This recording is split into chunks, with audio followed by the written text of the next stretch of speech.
Ah, free, equal, and open internet. Sounds good, right? But what happened with the dream of a digital revolution that started a couple decades ago? Because let's face it, right now, we're not even close. The internet as it exists right now is not neutral at all, being handled by the interests of capital, while digital competition is being swallowed by 5 giants: Amazon, Apple, Facebook, Microsoft, and of course, Google. Need examples? Well, just think about how these monopolies censor accounts for alleged opinions that criticize Israel or US policies across the globe, yet allowing tweets calling for violence against Muslims. Or how social networks such as Facebook cut out smaller businesses after establishing a monopoly. Don't pay for your internet content, and you won't be seen by anyone. So at the end of the day, it's all about money. And organizations, media outlets, etc., that are not run by profit fall short and are left behind. But unfortunately, that's not all. And those giants are not the only ones with interests. There are also other huge companies that want a large piece of the pie. The internet service providers. And right now, they took up a fight, which they seem to be winning, to squeeze even more money out of you. We're facing a crucial moment for the internet. Information, web content, democracy, equal access, education, almost everything. We're talking about net neutrality. How will the change of laws affect you? First, we need to know what net neutrality means. So let's take a minute. Nah, I'm messing with you guys.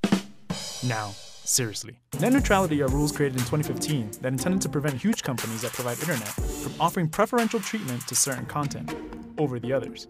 They require broadband providers to treat all internet traffic equally, prohibiting internet service providers from impeding consumer access to web content, or blocking or slowing down access, or charging consumers more for certain content.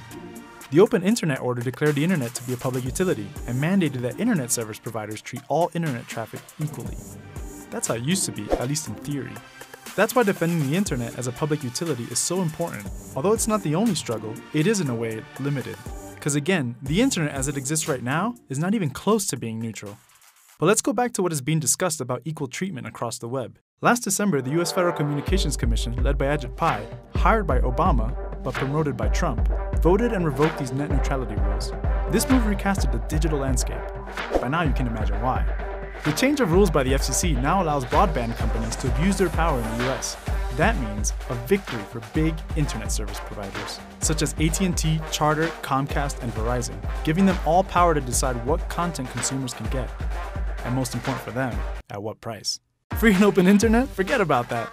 It's almost like certain institutions can tell you what you're allowed to read, what information you're allowed to absorb.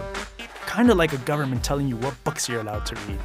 Although it's not exactly the same, there will be certain repercussions, especially if you don't have the money to pay for it. It changes our reliance on social media and the landscape for small companies, new content, or uncomfortable content, independent press, political organizing.